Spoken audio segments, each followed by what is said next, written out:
Good morning. My name is Jenny Hobbs, and I serve as a trustee here at DuPage Unitarian Universalist Church. I am the president of your board of directors. We want to welcome everyone to our open and inclusive community. As Unitarian Universalists, we hold that there are many spiritual paths to truth and meaning, and we support one another as we each explore these paths. From first-time and returning visitors, it is our custom to invite you to stand and give your name and where you are from if you feel comfortable doing so. Are there any visitors who would like to introduce themselves? Oh, hi. Hi, my name is Katie Kirby. Today is my first day visiting this church. My husband and I are going to the church in Joliet. Welcome, Katie. Thank you for visiting us. I thought I saw somebody else. Hi. Hi, I'm Dave. This is William, Kristen, Patrick, and James, and we are from Woodbridge. Welcome. Well, welcome back. Hi. Hi, I'm Carla Banks. I'm a member of the First Unitarian Church of Harvard, Indiana, and I'm visiting. This is my son-in-law Colin and my grandson William. Welcome. Thank you for joining us. Well, we welcome it to everyone visiting today. Please join us after the service for coffee hour. We would love to have a chance to get to know you better. So I will be there today along with many of our members. However, our minister, Reverend Mike Walker, and our director of religious education, Steve Cooper, are both away for the weekend due to the holiday. So you can come find me at coffee hour, or Kat or Kelly, our service leaders today, would be more than happy to chat with you. Are we doing choice and concerns? Yes. Okay. So for those of you who are live streaming via YouTube, please be aware that during times of sharing joys and concerns, the live stream will go blank and return after the joys and concerns. Have you noticed that Coffee and Crease Hall can be crowded and maybe a little intimidating?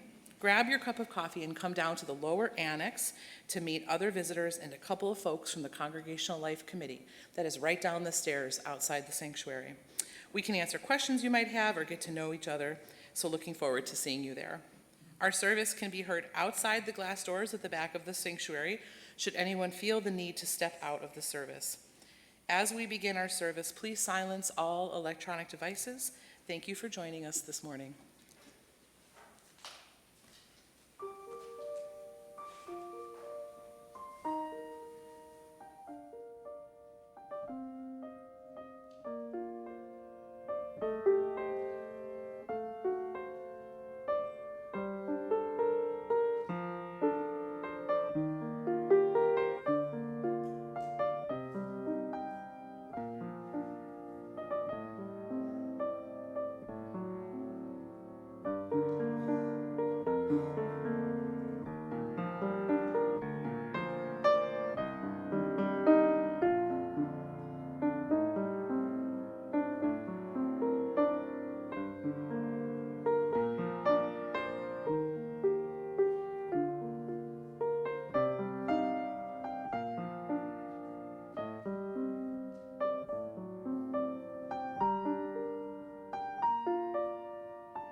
We recall now the ancient fires, fires of mystery and magic, fires of welcome and warmth, fires that vanquished the wild terrors of the dark night. May this small flame be to us a sign of these ancestral blazes, connecting us yet again to mystery, comfort, and hope.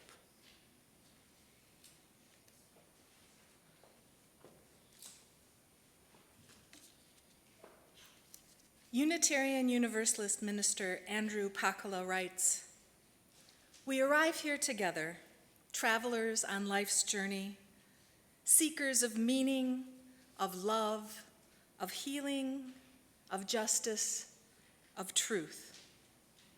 The journey is long, and joy and woe accompany us at every step. None is born that does not die. None feels pleasure that does not also feel pain. The tear has not yet dried on the cheek, but the lips curve sweetly in a smile. Numerous are our origins, our paths, and our destinations, and yet, happily, our ways have joined together here today. Spirit of life, source of love, may our joining be a blessing. May it bring comfort to those who are in pain.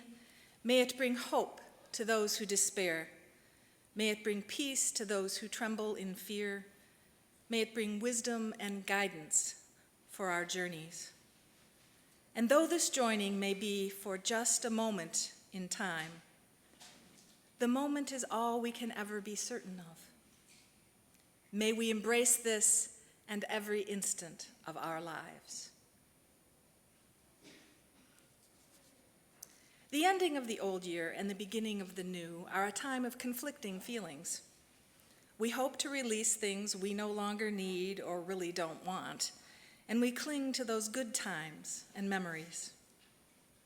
We hope to embrace a newer, better self and a better, more just world, yet we are apprehensive about the changes that will come. In this last year, some of us have let go of the last year in which we embraced a loved one, or a year in which we moved away from a part of our lives which we will miss. The new year lies ahead, full of promise and unbroken dreams, yet still frightening because of its untapped potential. We know there will be struggle and hardship, joys and sorrows, and inevitably change. And though we know it is inescapable, change can be frightening. The one thing we can know is that none of us need face it alone. This, our church community, will be there to walk with us, to help us grow in hope, to cheer us on in our successes and lend a hand when we are burdened, to rejoice in our happiness, and to share in our sorrows.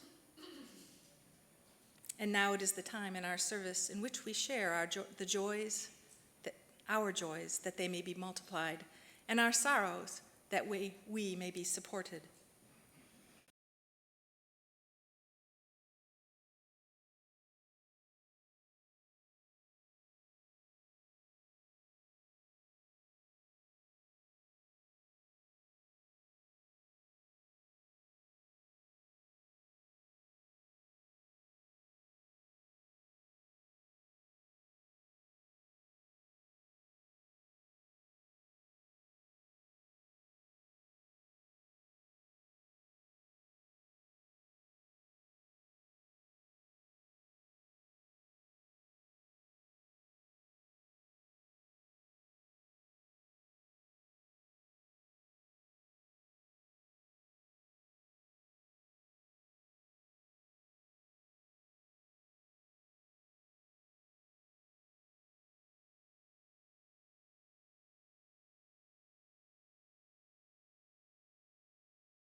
joys and concerns expressed here today, and those not expressed, but kept in our hearts.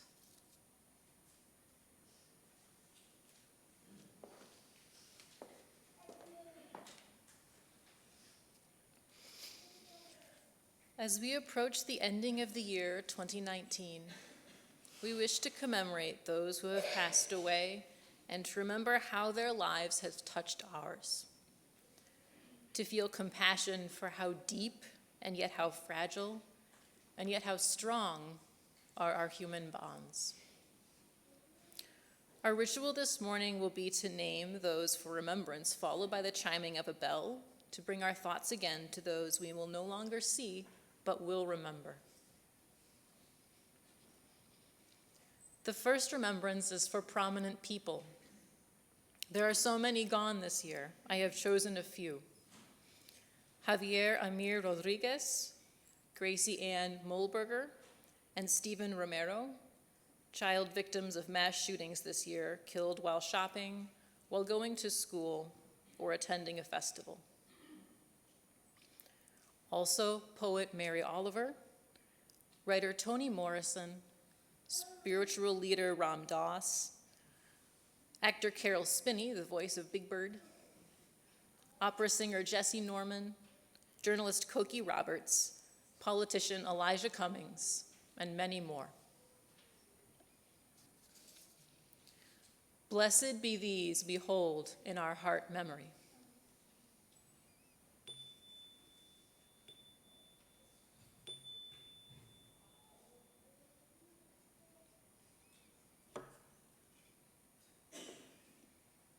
Our second remembrance is for those in our congregation who have passed away this year. Ruth Barr, Richard Klaus, Katie Johnson, Jim Marshall, and Richard Matthias. Blessed be these we hold in our heart memory.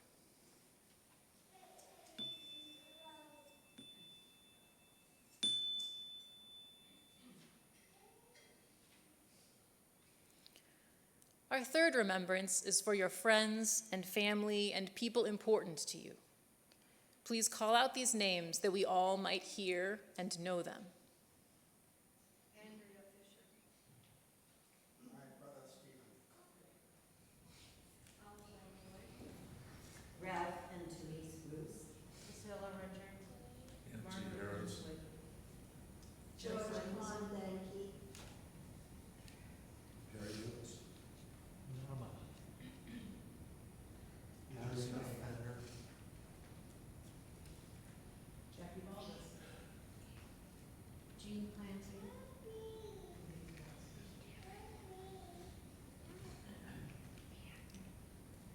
Blessed be these we hold in our heart memory.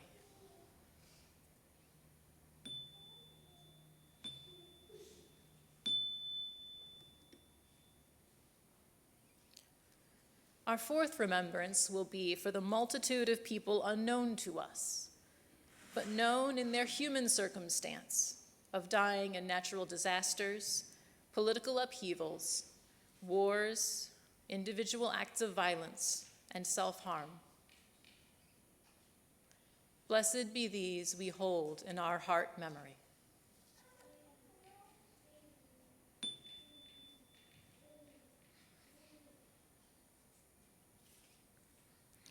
And now please rise in body and spirit and sing hymn number 1002 in the Teal hymnal with us. We will sing the first 3 verses.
Spirit of life, and love, known by many names, and worshiped in a rainbow of ways. Infinite mystery, spark of aha and ah. and awe. Be with us now. Surround us, Push us forward. pull us together We give thanks for this day, for the opportunity to be together, to laugh, to learn, to play and to build a vision.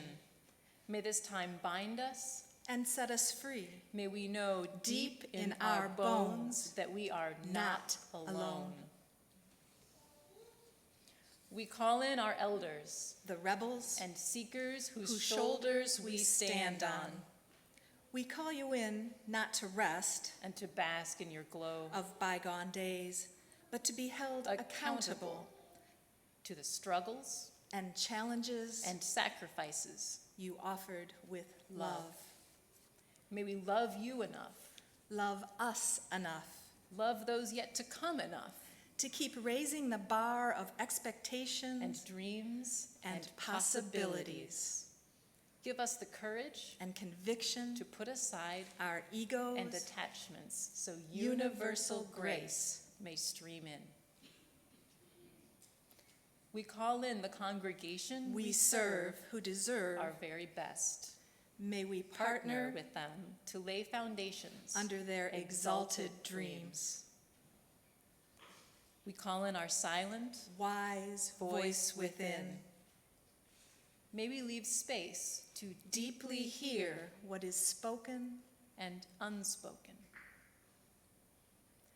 Spirit of life, and love. Be with us today Give us the vision to dream beyond ourselves. Give us the humility to see our shortcomings as a place to begin and grow, Send us the compassion to create a safe place for us. to explore Possibilities. Give us the confidence To to ask ask for what we need, Need and want. Give us the courage to take risks beyond here, and now and us. shalom. Amen. So may it be.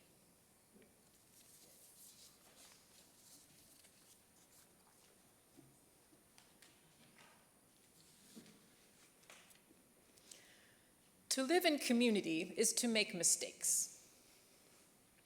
At this moment of change, in this season of contemplation, we reflect on that which we did this year, which we would rather not have done. We regret our inaction.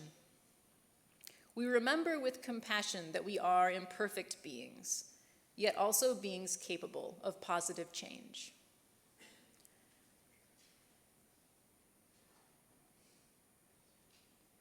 Please join me for sung response number 1037 in the Teal hymnal. I will read the printed text, and then we will sing the response together. The response goes like this.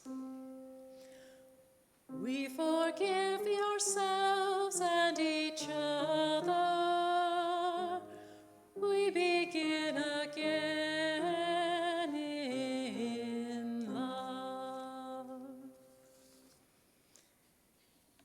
For remaining silent when a single voice would have made the difference.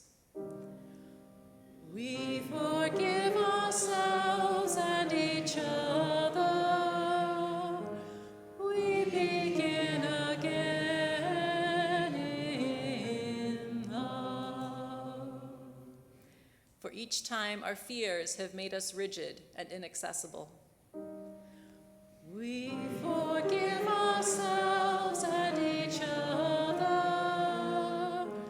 We begin again in love.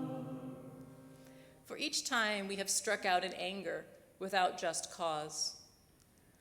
We forgive ourselves and each other. We begin again in love. each time that our greed has blinded us to the needs of others. We forgive ourselves and each other. We begin again in love. For selfishness that sets us apart and alone. We forgive ourselves and each other. We begin again in love. For falling short of the admonitions of our spirit. We forgive ourselves and each other. We begin again in love. For losing sight of our unity. We forgive ourselves and each other. We begin again in love. For those and for so many acts, both evident and subtle, which have fueled the illusion of our separateness. We forgive ourselves and each other. We begin again in love. Thank you.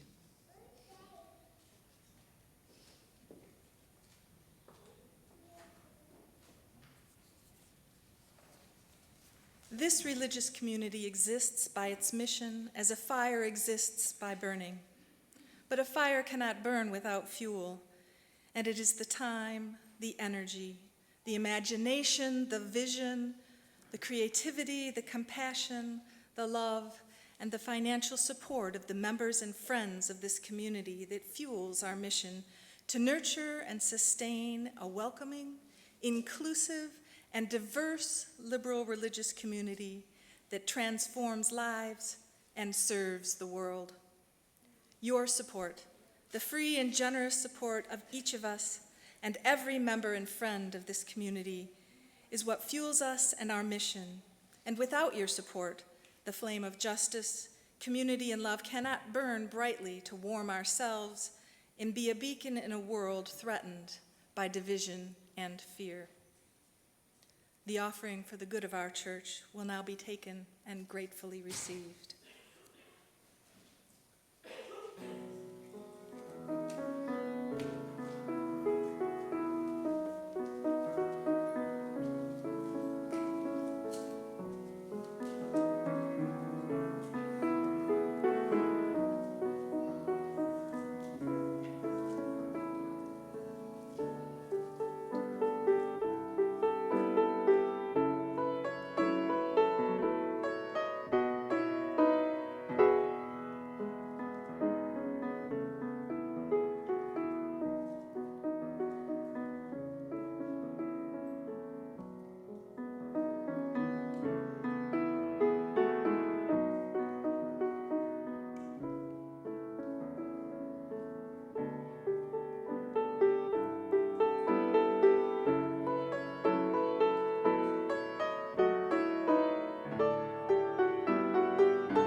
Welcome to our fire communion service.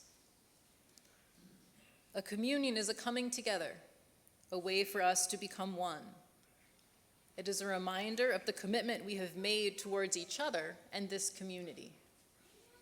The church year here at DuPage Unitarian Universalist Church is encompassed by communions. At the beginning of our church year in the fall, we celebrate our water communion that brings us together after a summer of comings and goings. At the end of the church year, our flower communion again brings us together, showing that together we make a whole that is even more beautiful than the parts. Today we celebrate our fire communion. This fire communion separates the end of the calendar year from the beginning, helping us to put in perspective the joys and sorrows, the changes and transitions, the ups and downs of this past year. It offers us another way to pass the experiences of the previous year through the fire of thought, to let go of these ideas, feelings, and experiences that possessed us during the year of 2019. Perhaps they were sadness, loss, change, anger, resentment, and to allow us to move towards joy, acceptance, transition, happiness, and contentment. You are now invited to write down that which you want to release from this past year. Perhaps one word will sum up what you want to get rid of, possibly a phrase. You will have a small slip of paper in your order of service where you can write it down. And when you have written this word or phrase, you can come up to the table, take a moment, take a deep breath, and let go of what you need to as you place the paper in the cauldron. After our service is complete, you are invited to accompany us outside when we take the cauldron out to burn these resentments, grievances, anger, and losses. They will be removed from our lives, allowing us to move into the new year renewed, lightened, and free. We'll now have an interlude to give us time to think and to place our papers in the cauldron. And if you need a pencil during that time, raise your hand and a steward will bring you one. And now I invite you to come forward and let go of what you do not need for the new year.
We are of a tribe by Alberto Rios.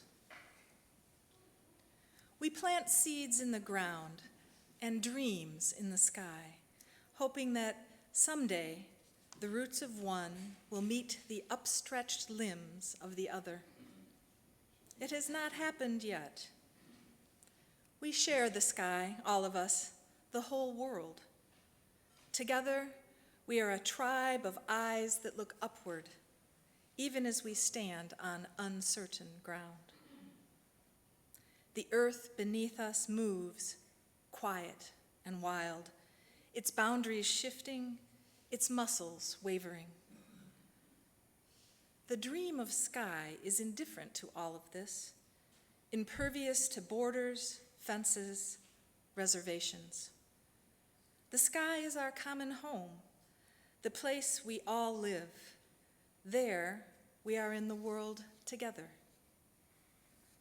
The dream of sky requires no passport. Blue will not be fenced. Blue will not be a crime. Look up. Stay a while. Let your breathing slow. Know that you always have a home here.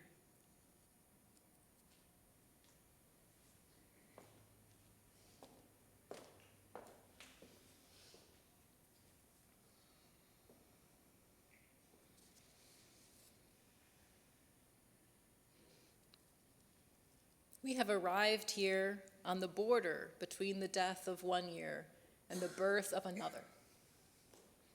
A time of flux when the days are growing longer, but the hopeful warmth of spring has not yet arrived. This season is the dark that cradles the seeds, when we dream our blue sky dreams and hope that someday our seedlings will grow to meet them. This is a time for vision, for memory, and for forgiveness. I believe that we cannot truly have the first without the other two, that we can only achieve a vision for the future that is whole and hopeful when we remember humbly and joyfully, and when we both forgive and work to be worthy of forgiveness. But we often don't like to dwell on memory and forgiveness because they are difficult. It is easier to dwell on the blue-skied tomorrow, and in all honesty, I think it is important to return to our dreams regularly, to inspire us, to remind us why we work so hard, to make our visions into reality. And it doesn't matter whether those visions are grand and sweeping, like racial equity, environmental awareness, fair access to health care, or personal visions like building a new garden, restoring our personal mental or physical health, finding or even creating a new job. All of these visions propel us into the future, and I think they have their foundations in memory and forgiveness.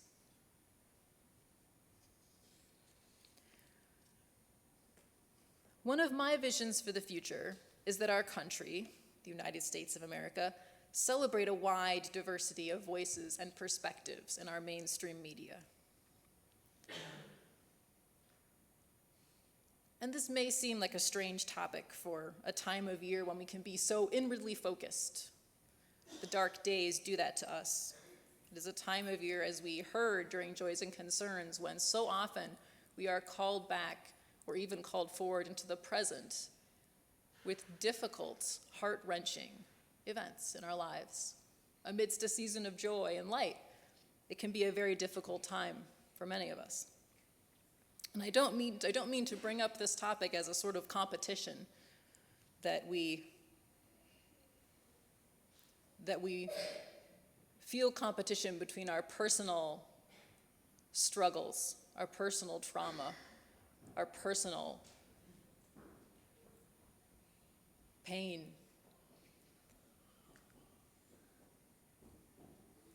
My interest in the subject sprang mostly from an attempt to get my 3-year-old son, who is white and male and privileged in all aspects except that he belongs to a minority religion,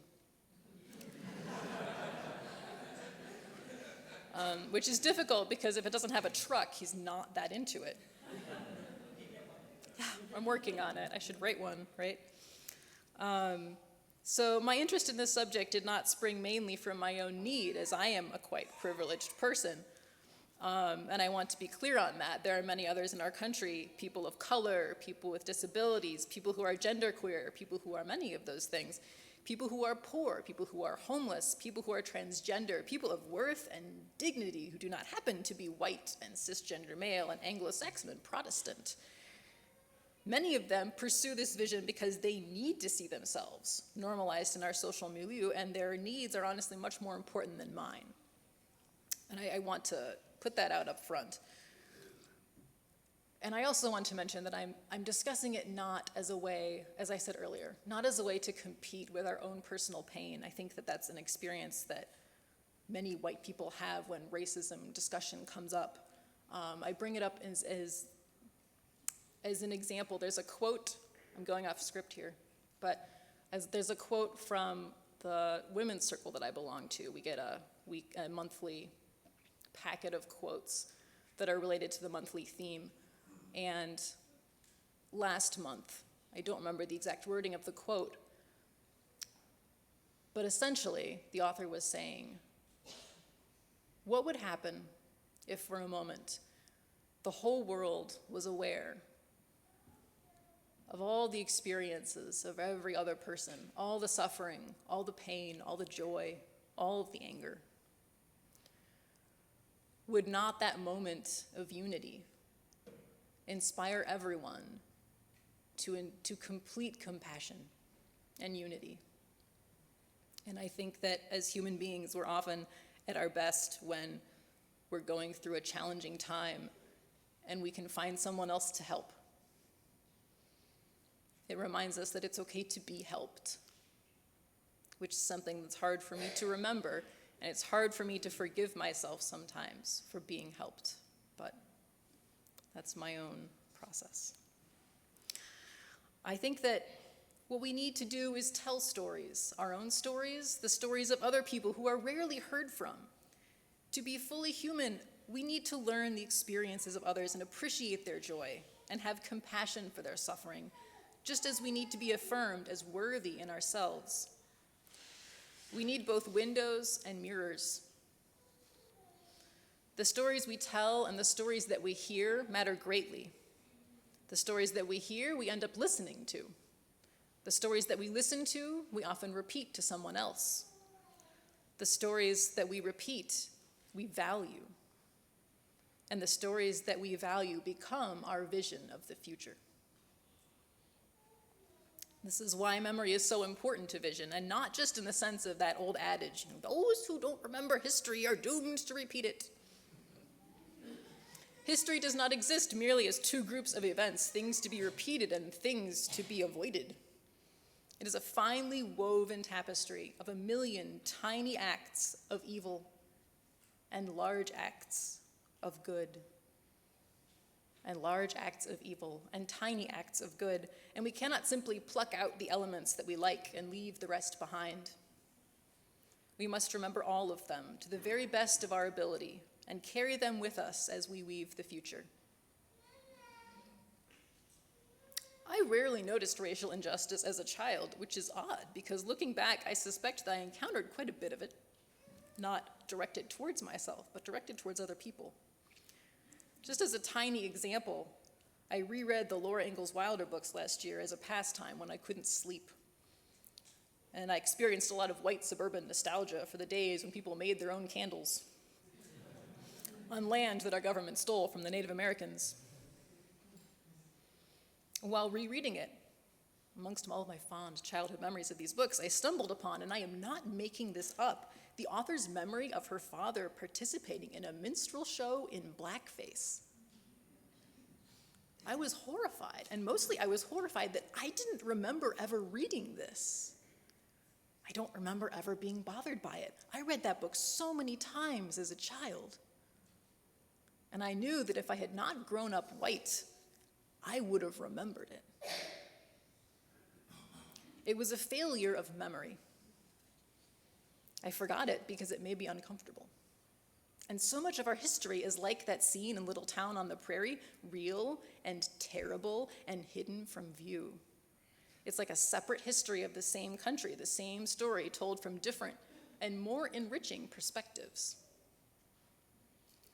So because stories matter, and because universal compassion is based on experiencing each other's joy and suffering, and because this white woman has already said enough about race, here are some little told histories of the United States that I have encountered in my reading. You may have seen the movie about the Navajo code talkers during World War II, but did you know that there were code talkers who spoke many other native languages? And there were actually code talkers during World War I as well. Charles Chibody was born in 1921 in Lawton, Oklahoma, as a member of the Comanche tribe. As a child, he attended the Fort Sill Indian School in Oklahoma, where he was forbidden from wearing his tribe's clothing or speaking their language and forced to cut his hair. The goal of these government-run boarding schools for Native American children was to eliminate Native culture by indoctrinating the children into white American culture. Parents who refused to send their children were sent to Alcatraz, and eventually parents sent their children because they were the only schools available. Punishments for using their native language, clothing, or traditions were harsh, and the schools were organized like a military boot camp. Charles survived the experience and then attended Haskell Indian School in Lawrence, Kansas, where he was enrolled when World War II began, and he enlisted in a native-speaking unit. 4 years later, he landed on Utah Beach in Normandy during the D-Day invasion. One of 14 Comanche code talkers there that day. Their code was never broken.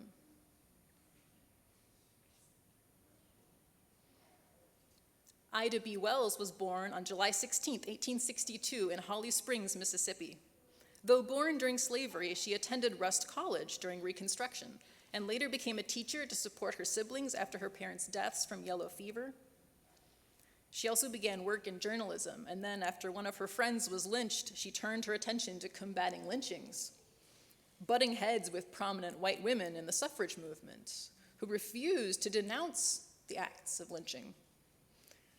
Though she was often ridiculed, slandered, and ostracized by the white women that led the suffrage movement, she remained a stalwart advocate for women's suffrage. She was a co-founder of the National Association for Colored Women and the National Association for the Advancement of Colored People. She marched in the 1913 suffrage parade in Washington, D.C., where she refused to march at the back of the parade, as the black suffragettes had been told to do.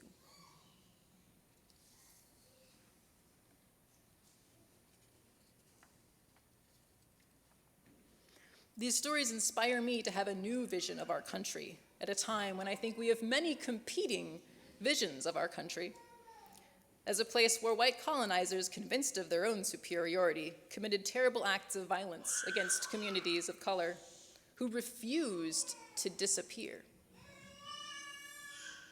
Charles Chibody's and Ida B. Wells' resilience in the face of horror are a truer version of America than any revisionist history that Laura Ingalls Wilder ever wrote. They remembered. They need to be remembered because they envisioned a future better than what existed for them at that time.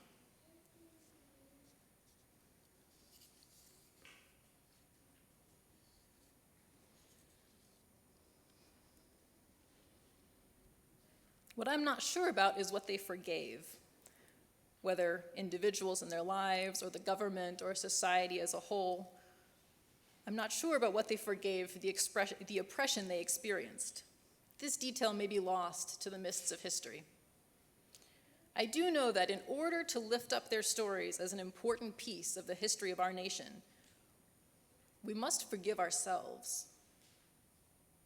And then we must make our country worthy of forgiveness.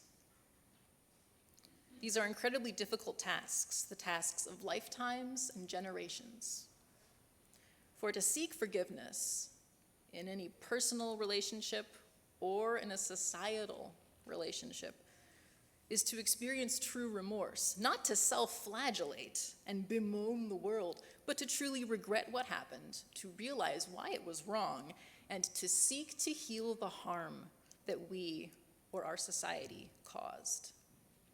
Because anything less is an empty gesture at best, or an attempt to justify future abuse at worst, both in relationships between nations and between people. Whether we are forgiving ourselves, or a friend or family member, or working to make our society worthy of forgiveness, let us always be guided by a memory of what came before, one that gets clearer as new stories are added to it. And let us always strive towards that vision of blue sky, impervious to borders, fences, reservations, our common home, the place we all live. The poet Alberto Rios, who wrote the poem about the blue sky dreams that Kelly read, he was the inaugural poet laureate of Arizona and is currently the Regents Professor of English at Arizona State University. And though he grew up speaking Spanish at home, he was forced to speak English at school, and so he developed some unique thoughts on translation and how it enriches language. I have been around other languages all my life, particularly Spanish, he says, and too often thought of the act of translation as just giving something two names. But it is not so, not at all. Rather than filling out, a second name for something pushes it forward and backward, and gives it another life.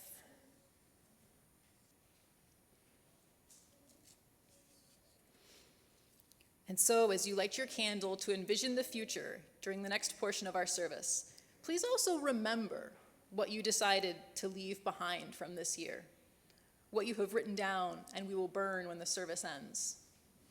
The memory of what we leave behind is the foundation on which we build, and our ability to forgive ourselves and each other as we walk together will burn the flame even brighter.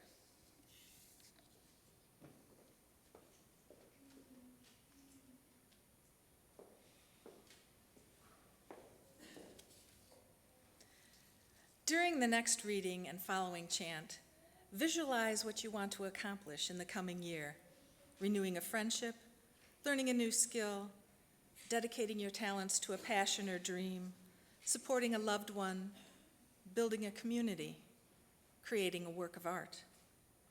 Then share your realized passions for the upcoming year by passing the candle flame to your neighbor.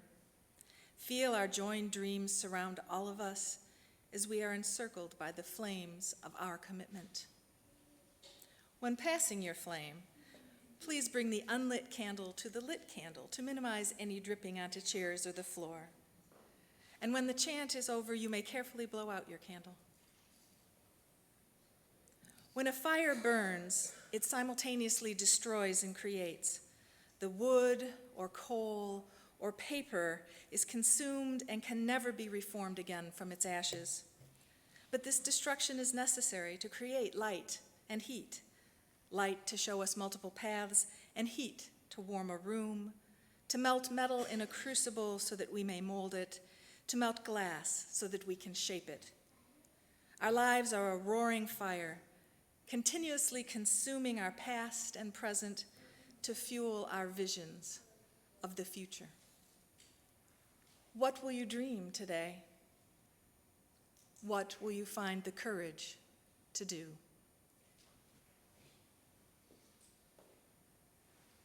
We are rising up like the phoenix from the fire.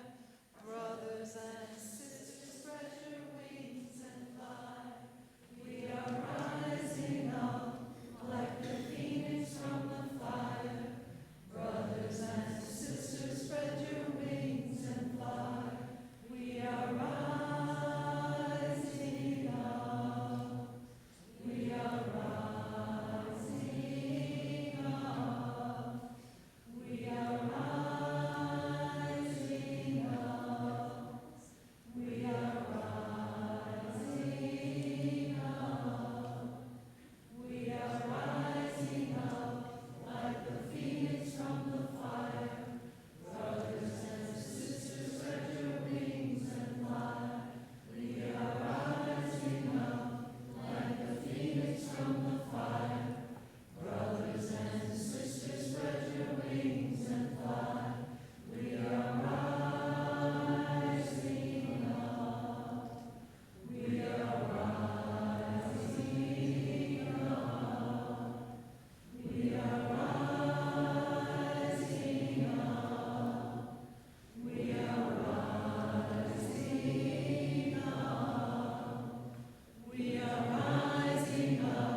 rising up. I invite you to focus your mind on your intention, the passion, dream, or future that your candle symbolizes.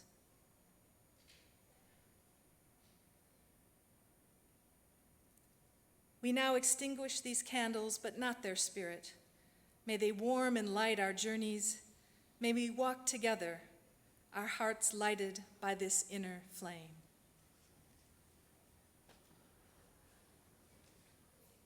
Thank you.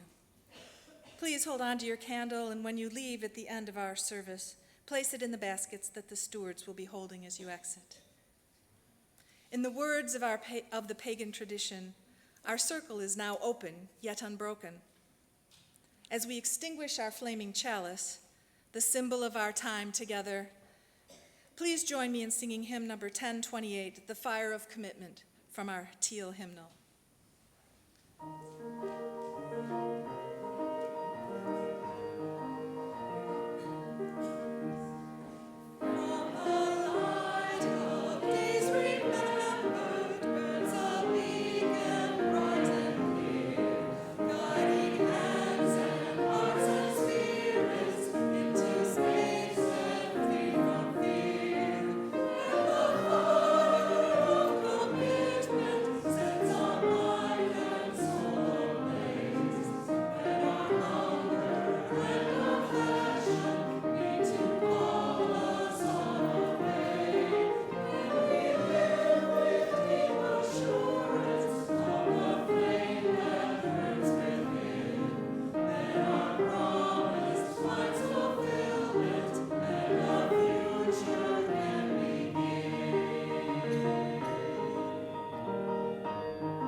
Thank you for coming today. Go in peace, grow in love, and if you wish to, join us outside for the burning.